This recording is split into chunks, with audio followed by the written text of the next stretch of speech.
Hey, today I'm going to show you one of the secrets to not getting injured while deadlifting, and that's proper bar path. We're going through a poster today.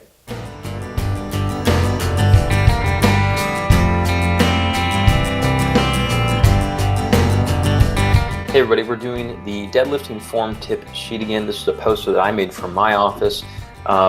We only got 2 more left. So we have bar position setup, which is down on the bottom left, as well as hips rising too fast, which will come the next one. So if you are looking for the other videos, I do have them links below, as well as there's an entire, I'll put in a playlist for you guys, the setup, the lumbar rounding, the lean back, intra-abdominal pressure, all this good stuff you'll be able to see on a whole nother video series. So if you have patients as well as athletes who come into your gym who just can't get it right, these are good things to show them and share with them to keep everything safe.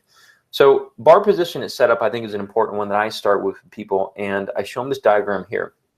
A lot of times this will self-correct if we work on tripoding the foot, but just sometimes they need to see, they're like, where should this bar be? And I, for one, tell them that for sure it should not be out amongst the past the toes here. And the reason why is because if we think about a jack, we think about a jack with a car, then the longer the lever, the more mechanical advantage we have when we're jacking, but also more mechanical advantage the bar or the weight has on our back right here. So think of this as our jack, this is our jack and this is our arm. So we want to keep it more towards the center, and I like to think it's just behind the ball of the foot, or for the people who really float the bar out, if they're way out here in front of the toes and they're at a risk for an injury, I just tell them to scrape their shins. And I know that people will say, like, don't scrape your shins, don't drag it on your body, but realistically, if it's between creating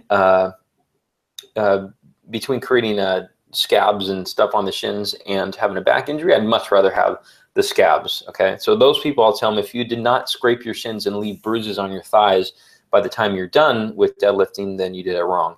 Also, too, this will help engage the latch and crush the oranges under the armpits. So what I like to do here is just show them this picture and just bring their attention to, if they're a chronic person who just tends to never have the bar in the right position before the pull, I tell them, look, set up into this position here, get your setup.